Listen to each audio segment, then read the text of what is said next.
കൃഷ്ണ ഹരേ ഹരേ ഹരേ രാമ രാമ രാമ ഹരേ ഹരേ. നമസ്കാരം. കൂടിയിരിക്കുന്ന എല്ലാ സജ്ജനങ്ങൾക്കും എൻ്റെ പ്രണാമം.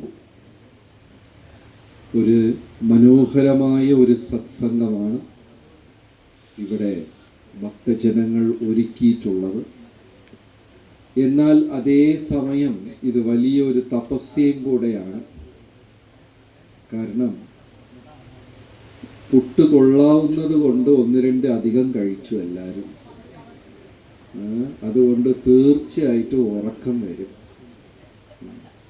അപ്പോൾ അടുത്ത ഒരു അരമണിക്കൂർ ഉറങ്ങാതെ കണ്ണു തുറന്നിരിക്കുക എന്ന് പറയുന്നത് വലിയ ബുദ്ധിമുട്ടാണ്. ചൂടും കൂടെ ആയതുകൊണ്ട് നല്ല ഉറക്കം വരും. എത്ര പേര് പുട്ട് കഴിച്ചു? ഒന്ന് എക്സ്ട്രാ എത്ര പേര് കഴിച്ചു? കൊടുങ്കാറ്റായി.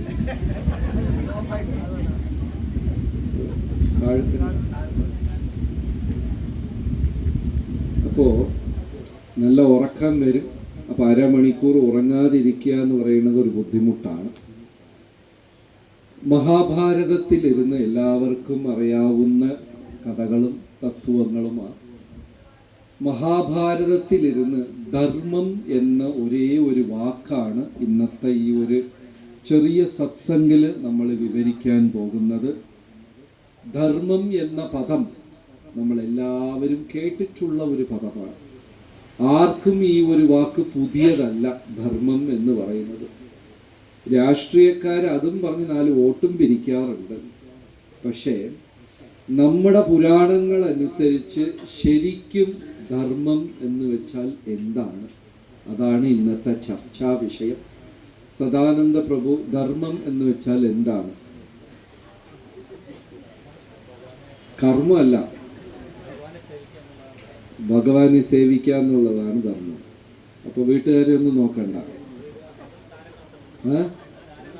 താനേ നടക്കും. അത് കൊള്ളാമല്ലോ.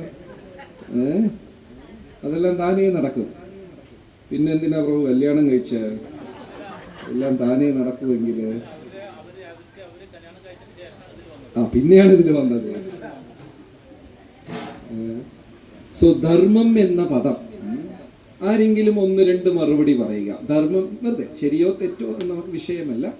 ധർമ്മം എന്നാൽ നമ്മൾ ഉദ്ദേശിക്കുന്നത് എന്താണ്? എന്തെങ്കിലും ഒരു ആൻസർ. ശരിയായാലും കുഴപ്പമില്ല, തെറ്റായാലും കുഴപ്പമില്ല. ധർമ്മം എന്ന് വെച്ചാൽ എന്താ? എല്ലാ ചരാചരങ്ങൾക്കും ഉപകാരപ്രദമായി ജീവിക്കാം. സാധിക്കുമോ? സാധിക്കണം. ശരി. വേറെന്തെങ്കിലും ഒരു മറുപടി?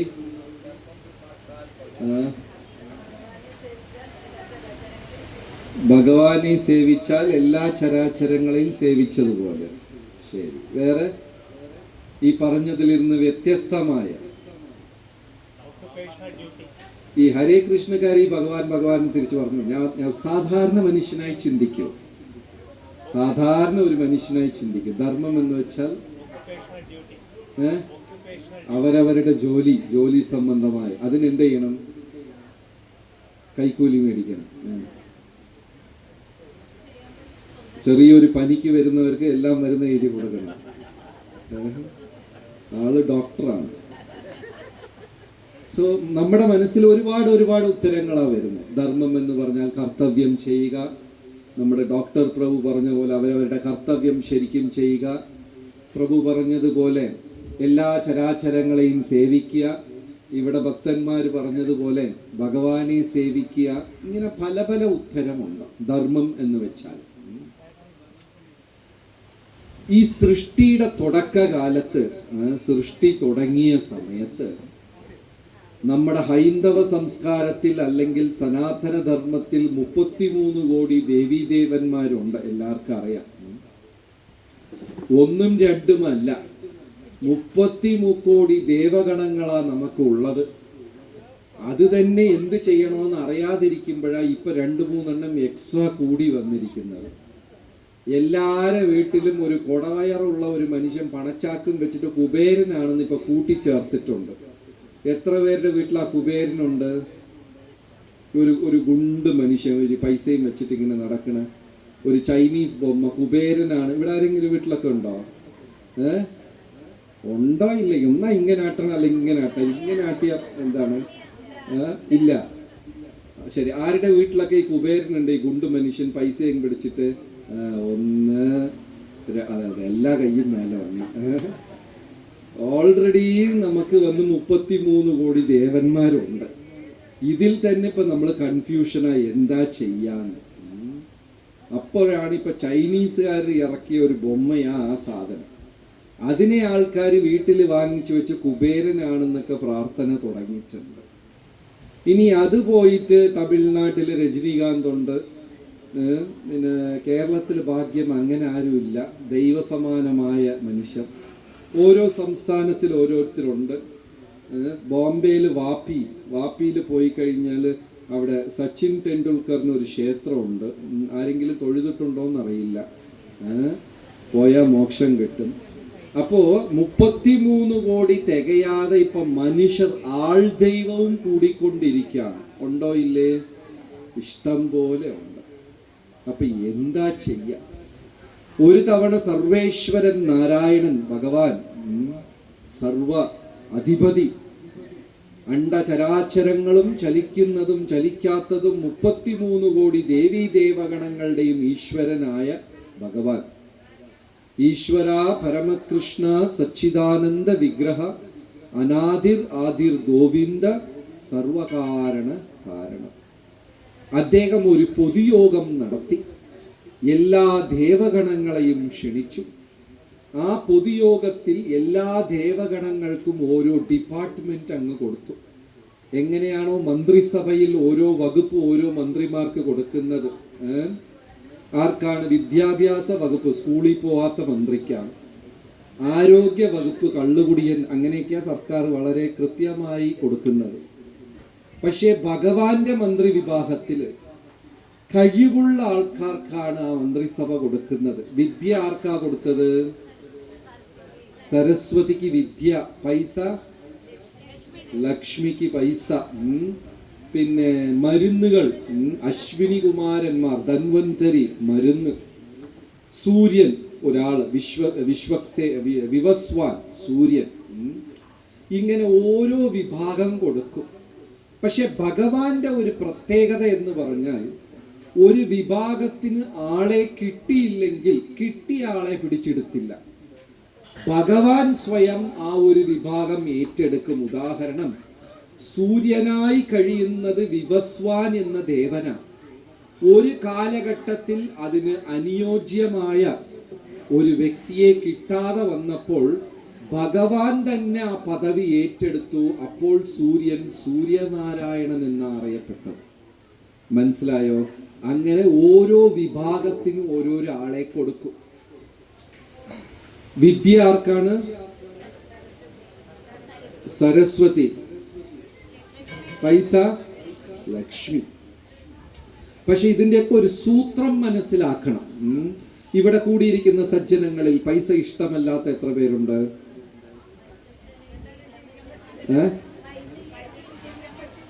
പൈസ ഇല്ലെങ്കിൽ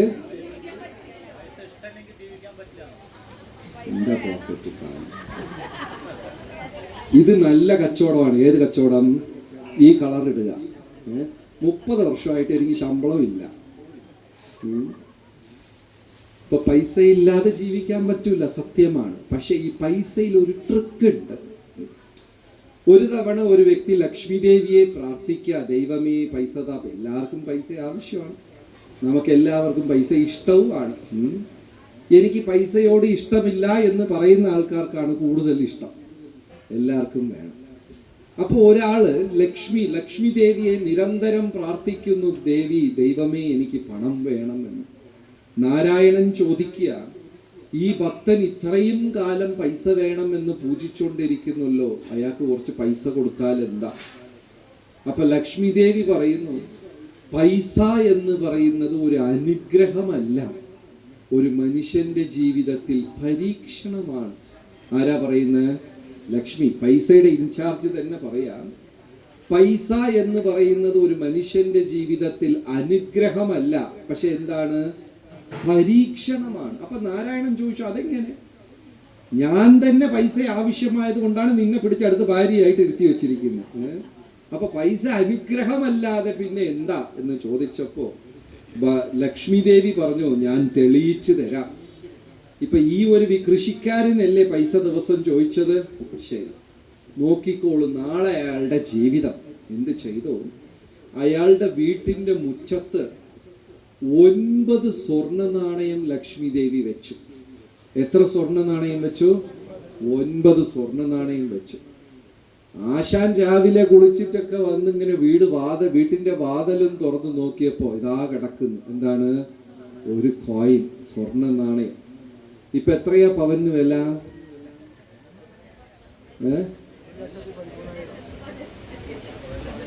കൂടി വരാണല്ലേ. അപ്പൊ ഒരു സ്വർണ്ണ നാണയം കിട്ടി. ആ കൃഷിക്കാരന് വലിയ സന്തോഷമായി. രാവിലെ ആലോചിച്ച് നോക്ക്, വാൽ തുറക്കുമ്പോൾ ഒരു സ്വർണ്ണ നാണയം കിട്ടിയ എത്ര സന്തോഷമായി. പല്ലും വേണ്ട, തേക്കേണ്ട, കുളിയും വേണ്ട, ഒന്നും വേണ്ട. ആ കൃഷിക്കാരൻ സ്വർണ്ണ നാണയം സന്തോഷത്തോടെ എടുത്തു. 4 ചുവട് മുന്നോട്ട് വെച്ചപ്പോ രണ്ടാമത്തത്, മൂന്നാമത്തത്, 4, 5, 6, മൊത്തം എത്ര എണ്ണം കിട്ടി? 9 എണ്ണം കിട്ടി. ഭയങ്കര സന്തോഷം. അയാളുടെ മനസ്സിൽ ഒരു ചിന്ത വന്നു. എന്താണ് ചിന്ത? 10ാമത്തത് ഇവിടെ എവിടെയോ ഉണ്ട്. ലക്ഷ്മി ദേവി മുറ്റത്ത് വെച്ചത് എത്രയാ? 9. ഇയാൾ ചിന്തിക്കുന്നത് എന്താണ്? 10ാമത്തത് ഇവിടെ എവിടെയോ, ചെടിയുടെ ഇടയ്ക്കോ എവിടെയോ ഉണ്ട്. അന്വേഷിക്കാൻ തുടങ്ങി. 9 കിട്ടിയല്ലോ എന്ന് പറഞ്ഞ് തൃപ്തിയായി അനുഭവിക്കാതെ അയാൾ ജീവിതകാലം മുഴുവനും 10ാമത്തത് അന്വേഷിക്കാൻ തുടങ്ങി. 10ാമത്തെ നാണയം അവിടെ ഉണ്ടോ? ജീവിതം മുഴുവൻ അയാൾക്ക് 10ാമത്തെ നാണയം കിട്ടിയതും ഇല്ല. ഈ 9നെ അയാൾ അനുഭവിച്ചതും ഇല്ല. ഇതാണ് നമ്മുടെ അവസ്ഥ. എത്ര പേര് സമ്മതിക്കുന്നു? എല്ലാരും സമ്മതിക്കും.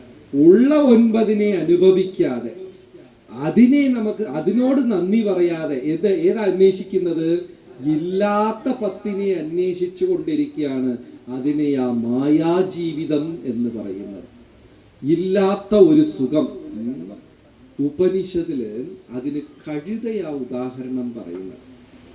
ഈ അലക്കുകാരൻ കഴുതയുടെ മേലെ തുണിയെല്ലാം വെച്ച് കെട്ടി ഇതിന് വെറുതെ അടിച്ചാൽ പോകത്തില്ല. അതൊരു അത്ഭുതമാണ്. ചുമ്മാ അല്ല അതിനെ കഴുതാന്ന് വിളിക്കുന്നത്. ഭൂമിയിലെ വെച്ച് റിവേഴ്സിൽ നടക്കുന്ന 2 ജീവികളെ ഉള്ളൂ.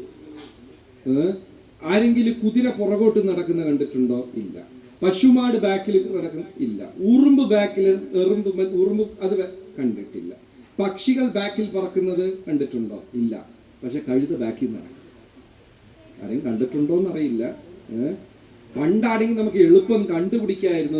ഇഷ്ടം പോലെ കഴുതയും ആടൊക്കെ ഉണ്ടായിരുന്നല്ലേ, അല്ലേ? ഇപ്പൊ റോട്ടിൽ അതൊന്നുമില്ല. പണ്ടാണെങ്കിൽ ഒരുപാട് കഴുത ഉണ്ടായിരുന്നു, പൂച്ച ഉണ്ടായിരുന്നു, നായ്ക്കൾ ഉണ്ടായിരുന്നു, ആട്, കോഴി. ഇന്ന് എല്ലാം പാന്റ് ഷർട്ട് ഇട്ട് നടക്കുന്നതുകൊണ്ട് നമുക്ക് ഇവരെ കാണാൻ പറ്റുന്നില്ല. അപ്പൊ ഈ ഒരു മൃഗം എന്ത് ചെയ്യും? കഴുത റിവേഴ്സിൽ നടക്കും. വേറെ ഒരു ആരെങ്കിലും കഴുത റിവേഴ്സിൽ നടക്കാൻ കണ്ടിട്ടുണ്ടോ? കണ്ടിട്ടില്ല. കഴുതയ്ക്ക് മാത്രം ബാക്കിൽ നടക്കാൻ പറ്റും. പിന്നെ നമുക്കും ബാക്കിൽ നടക്കാം. ഈ അലക്കുകാരൻ തുണി മുഴുവനും വച്ച് കെട്ടി അതിന്റെ മീതെ ഒരു വടിക്കഷ്ണം വെച്ച് എത്ര തല്ലിയാലും ഇത് മുന്നോട്ട് പോകത്തില്ല. അപ്പൊ എന്ത് ചെയ്യും? ഒരു വടിയും വെച്ച് ആ തുണിയുടെ പുറത്ത് കെട്ടി ആ വടിയിലിരുന്ന് കുറച്ച് പുല്ലും കൂടെ കെട്ടി വെക്കും. അപ്പൊ കഴുത എന്ത് വിചാരിക്കും? പുല്ല് കിട്ടുമ്പോൾ നമ്മൾ ഫ്രണ്ടിൽ പോകും. ഫ്രണ്ടിൽ പോകുമ്പോൾ ഈ വടിയും ഫ്രണ്ടിൽ പോവും, പുല്ലും ഫ്രണ്ടിൽ പോവും. കഴുതിക്ക് പുല്ല് കിട്ടത്തേ ഇല്ല, പക്ഷെ കഴുത നടക്കും. മായാലോകം എന്ന് ഉപനിഷത്ത് പറയാം. ഇല്ലാതെ ഒരു സുഖത്തിനെ മനുഷ്യൻ അന്വേഷിച്ച് പറക്കം പായുന്നു. എന്നാൽ ആ സുഖം ലഭിക്കുന്നതും ഇല്ല. ഉള്ളത് അവൻ അനുഭവിക്കുന്നതും ഇല്ല. ശരിയാണോ തെറ്റാണോ? അല്ലേ? അപ്പൊ ഭഗവാൻ ഈ വിഭാഗങ്ങളെല്ലാം ഓരോരുത്തർക്കായി വീതിച്ചു കൊടുക്കുന്നു. ലക്ഷ്മി പണത്തിന്, ലക്ഷ്മിക്ക് പണം, സരസ്വതിക്ക് വിദ്യ, മരുന്ന് ധന്വന്തരി, ഇങ്ങനെ ഓരോന്ന് കൊടുത്തതിൽ വിഘ്നം, തടസ്സങ്ങൾ ആർക്കാ കൊടുത്തത്? ഗണപതിക്ക്. നമുക്കൊരു പൊതുവെ ഒരു തെറ്റിദ്ധാരണയുണ്ട്, ഗണപതിയെ പൂജിച്ചാൽ തടസ്സം മാറും എന്നൊരു തെറ്റിദ്ധാരണയുണ്ട്. ഈ ഒരു അറിവ് എല്ലാവർക്കും ഉണ്ടല്ലോ, ഉണ്ടോ ഇല്ലേ? ഗണപതിയെ പൂജിച്ചാൽ എന്ത് സംഭവിക്കും? തടസ്സങ്ങൾ മാറും എന്ന്. അതിലൊരു ചെറിയ തിരുത്തമുണ്ട്. എന്താ തിരുത്തം എന്ന് വെച്ചാൽ, ഗണപതിയെ പൂജിച്ചാൽ തടസ്സം മാറും എന്നല്ല, തടസ്സത്തിന്റെ അധിപതി, ആ ഡിപ്പാർട്ട്മെന്റിന്റെ അധിപതിയാണ് ആര്? ഗണപതി. മനസ്സിലായോ? ഇപ്പൊ ഇലക്ട്രിസിറ്റി ഡിപ്പാർട്ട്മെന്റ്, വൈദ്യുതി ഉണ്ട്. പൈസ അടച്ചാൽ സർക്കാർ എന്ത് തരും? വൈദ്യുതി തരും. പൈസ അടച്ചില്ലെങ്കിലോ എന്ത് ചെയ്യും? അവര് കട്ട് ചെയ്യും. ശരിയല്ലേ? അതേപോലെ തടസ്സം സൃഷ്ടിക്കുന്നതും ഗണപതിയാണ്, തടസ്സം മാറ്റുന്നതും ആ വിഭാഗത്തിന്റെ അധിപതിയാണ്. അപ്പൊ ഗണപതിക്ക് വിഘ്നേശ്വരൻ എന്ന പേര് കിട്ടാൻ കാരണം, ഒരു തവണ രാവണന്റെ അമ്മ പറഞ്ഞു. രാവണന്റെ അമ്മയുടെ പേര് കൈകസി. രാവണന്റെ അമ്മ രാവണന്റെ അടുത്ത് പറഞ്ഞു, നീ ഇങ്ങനെ നാട്ടിൽ കാണുന്ന പെണ്ണുങ്ങളുടെ പുറകെയെല്ലാം നടന്നു. രാവണന് ഒരു പ്രത്യേക കളക്ഷൻ ഉണ്ടായിരുന്നു. ഈ കുഞ്ഞുങ്ങൾ കോയിൻ കളക്ഷൻ ചെയ്യുന്നത് കണ്ടിട്ടുണ്ടോ? അന്യദേശ നാണയമൊക്കെ ചേർത്ത് വെക്കും ചില കുഞ്ഞുങ്ങൾ. ചില കുട്ടികൾ സ്റ്റാമ്പ് കളക്ഷനൊക്കെ ചെയ്യും, ഇല്ലേ? അങ്ങനെയൊക്കെ പരിപാടിയുണ്ട്. നിനക്ക് എന്തെങ്കിലും ഉണ്ടോ? ഒന്നുമില്ല. ഈ പലതും ആൾക്കാർ പല തരത്തിലുള്ള ഒരു സന്തോഷം, ചിലത് എന്തൊക്കെയൊക്കെ ചേർത്ത് വെക്കും, കളക്ഷൻ ഉണ്ട്. രാവണന്റെ കളക്ഷൻ എന്ന് പറഞ്ഞാൽ 14 ലോകത്തും സഞ്ചരിക്കും, കാണാൻ കൊള്ളാവുന്ന പെണ്ണുങ്ങളെല്ലാം പിടിച്ചുകൊണ്ടെന്ന് വെക്കും. ഈ ലോട്ടറി ടിക്കറ്റുകാരെ കണ്ടിട്ടുണ്ടോ? നാളത്തെ കേരള, മിസോറാം, ത്രിപുര, അസാം, നാളെ ഈ സ്റ്റേറ്റിന്റെ പേരൊക്കെ പറയില്ല. അതുപോലെ ഈ രാവണൻ നാഗലോകം, യക്ഷലോകം, കിന്നരലോകം, ഭൂലോകം, ഭുവർലോകം, സ്വർഗലോകം, എവിടെയെല്ലാം കൊള്ളാവുന്ന പെണ്ണുങ്ങളുണ്ടോ എല്ലാരെയും കൊണ്ടുവന്ന് പിടിച്ചു വെക്കും. പക്ഷെ ആരെയും തൊടാൻ പറ്റില്ല. അങ്ങനെ ഒരു ശാപം.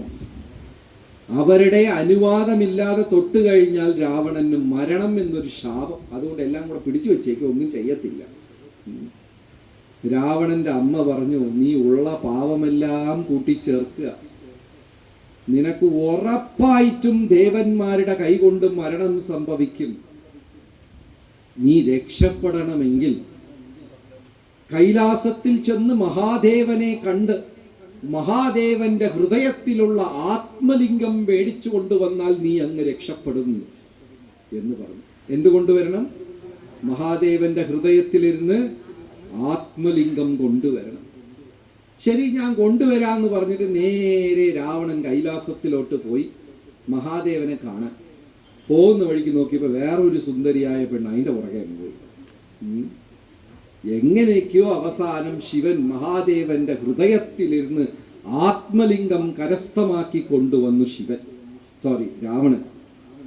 അപ്പൊ ദേവന്മാരെല്ലാം ഒത്തുകൂടി. രാവണൻ ഓൾറെഡി ഒരു പരാക്രമിയാണ്. ഇപ്പൊ കയ്യിൽ ആത്മലിംഗം കൂടെ കിട്ടിക്കഴിഞ്ഞാൽ ഈ രാവണനെ ആർക്കും തോൽപ്പിക്കാൻ സാധിക്കില്ല. അതുകൊണ്ട് രാവണൻ കൊണ്ടുപോകുന്ന ആത്മലിംഗത്തിനെ തടസ്സപ്പെടുത്തി അതിനെ മാറ്റിവെക്കണം എന്ന് ദേവഗണങ്ങൾ സൂത്രം ചെയ്തു.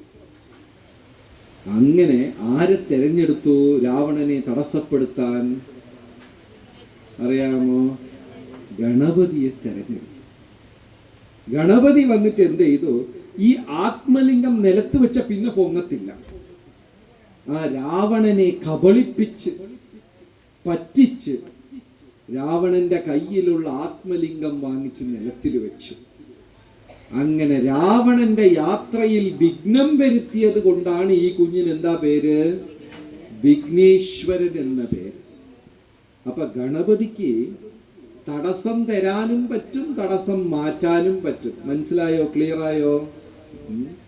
ആ ആത്മലിംഗം ഇന്നും ഗോകർണത്തിൽ പോയി കഴിഞ്ഞാൽ ആ ആത്മലിംഗം, മഹാദേവന്റെ ഹൃദയത്തിലിരുന്ന് പ്രത്യക്ഷമായ ആത്മലിംഗം ഇന്നും നമുക്ക് കാണാം. എവിടെ പോയാൽ കാണാം? ഗോകർണത്തിൽ പോയാൽ കാണാം. മഹാദേവ് കീ. രഘുപതി രാഘവ രാജ രാം പതിത പാവന സീതാരാം.